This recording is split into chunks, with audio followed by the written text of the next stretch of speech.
Greetings, agents. This is the Mediocre Gamer. Thank you for tuning in today. I really appreciate it. I'm really glad you're here and I hope that you are doing well. Please remember to subscribe, like, comment, and share so that I can produce more videos. Today we are looking at the Measured Assembly gear set that has just been released as part of the current season. It is a support focused gear set, so I wouldn't recommend running this solo. Probably is best using it in a group situation. So let's dive right in and just have a look at what 4 pieces of this Measured Assembly gear set gives us. So we get 15% skill haste, we get 60% repair skills and 40% explosive resist. And then the talent huddle, so you receive +1 skill tier for each ally agent that is within the range of you, Hive, or Smart Cover.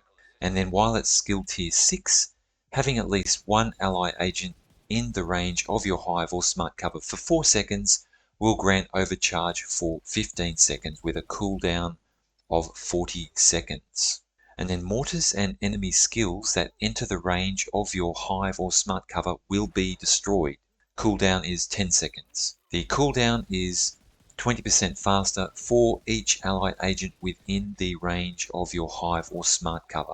So Huddle is a pretty good talent, particularly if you are in a group situation. You're facing hostiles that deploy enemy skills, drones or lawnmowers or things like that, or mortars for that matter. So I was also running the chest piece and the backpack.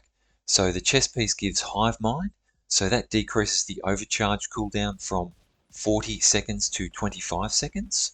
So it kind of eliminates the need of running an additional piece to proc overcharge, like the BTSU data gloves or something like that. And I was also running the backpack, which gives smart cooperation. So that decreases the cooldown for destroying mortars and enemy skills from 10 seconds to 1 second. So it basically gives pretty much 100% uptime. They do mention in the description about running a Hive and also a Smart Cover. So I incorporated that into my build and we'll have a look at that shortly. So that's 4 pieces of Measured Assembly. Obviously you do need 2 additional pieces to round out the gear in the build.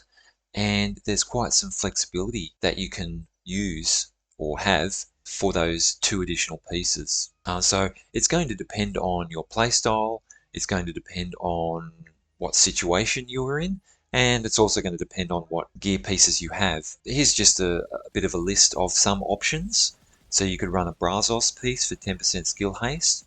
You could run 2 Alps pieces for 18% repair skills and 30% skill duration. You could run a Hanayu piece for 10% skill haste. You could run 2 Murakami for 15% skill duration and 35% repair skills. Or you could run 2 Shiny Monkey for 15% skill duration or 5% skill efficiency, or you can mix and match. As I said, it's going to be situational and it's going to depend on what pieces of gear you have. So, I do find that having some skill haste and some skill duration is only going to benefit on this build. So mix and match depending on what you have and how you want to run it.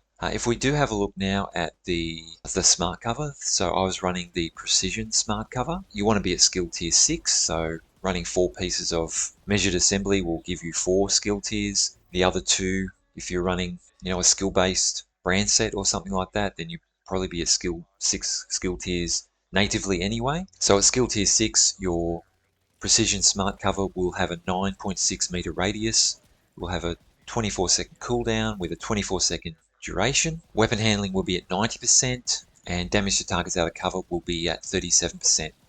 So the idea there is that you would kind of select one person in the team to have this. So whoever you choose is going to get those bonuses. And then when you are able to proc overcharge, the radius will then be 100%. They'll be at 100% weapon handling, and they'll have 35% damage to targets out of cover with an extra 420% health. So, if someone in your team is running a DPS build or something like that, then maybe target them.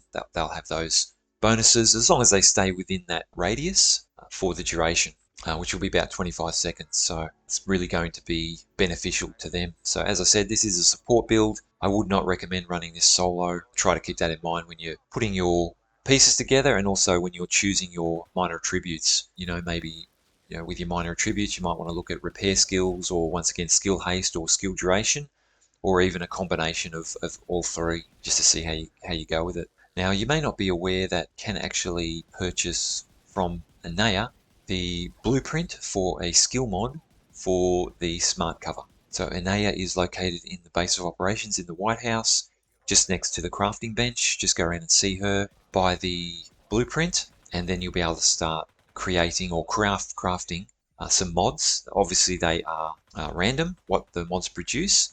So I crafted a couple. I got plus 4% damage to targets out of cover, and I got a plus 5.5% radius. So obviously they're going to drop in the open world, but just to start out with, just to give yourself a little bit of a boost there on your smart cover, maybe craft a couple of mods and whack those on.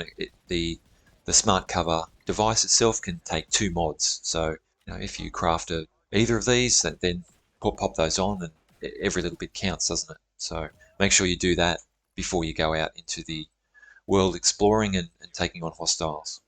The specialization I chose was the survivalist, so there's a few reasons for that.